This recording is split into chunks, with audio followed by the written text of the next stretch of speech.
Greetings, great ones. This is Sam Bracken. How are you? Everybody has a story. I've told my story in my book, My Orange Duffel Bag, A Journey to Radical Change.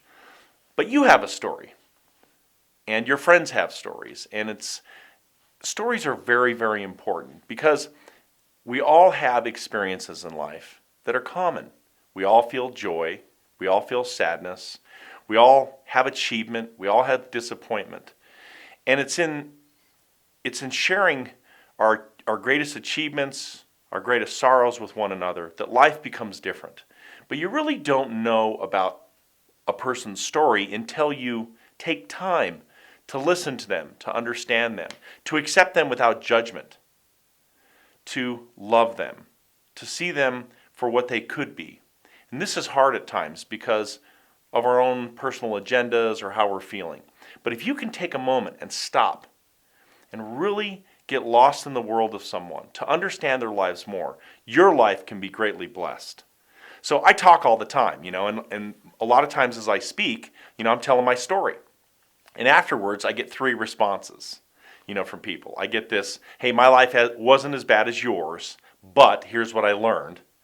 I get this kind of thing, well, just as bad as you had it, I had it the same. And in those moments, I really share and connect with these people, and it's just beautiful. And then I have this third group that come up to me. They're more rare, but they come up to me and they're sort of challenging me, and they say, you think you had it bad? It's like they want to one-up me on the suffering thing. And it's interesting because what I do to them is as they go into these oftentimes horrific details about their lives being far worse than mine, I just, sometimes tears come out of my eyes, and I feel their pain and anguish.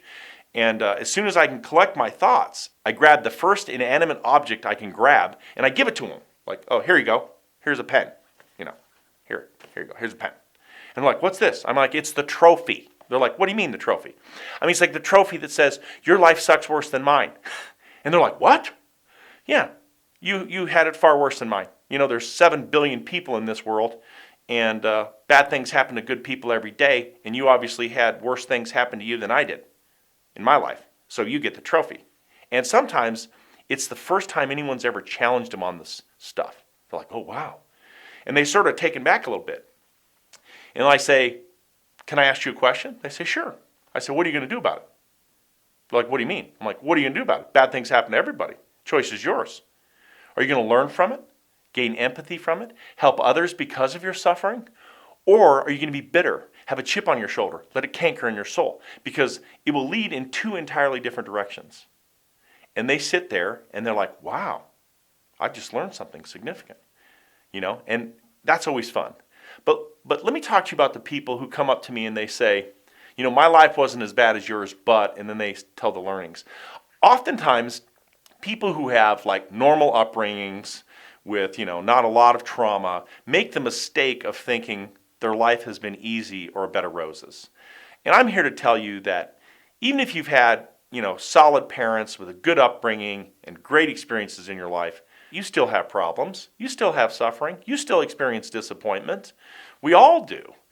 And what we try to do in the 7 Rules for the Road in my Orange Duffel Bag book was to help people regardless of whether they've had extreme suffering in their life or moderate suffering, because we all suffer. You can't compare. You just can't compare suffering. The moment you start comparing suffering, the moment you start comparing disappointment is the moment you get in trouble, because then you start placing judgment on people, and it just gets all messy.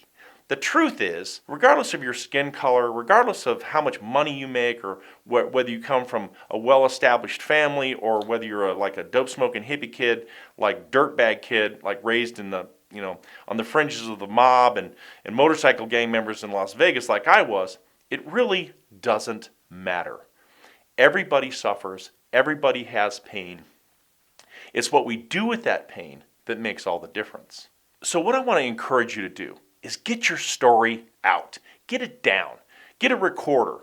Tell your story. Write it down in longhand, because there's amazing benefits from it.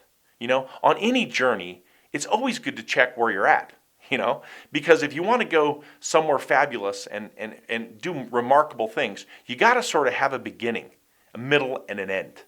And if you're calibrating where you're at right now, where you want to go, it's all part of your story. And it's a beautiful thing. I can't tell you how much I learned when I was 35 years old and I made the decision to tell my story. It took me a while. I'll tell you right now. It took me a while. I had to come to grips with a lot of issues. But I can tell you that when I got my story out, what I learned, how I felt about those experiences, everything completely changed. I went from trying to hide them to being empowered by them. I went from being horrified by them to being grateful for them.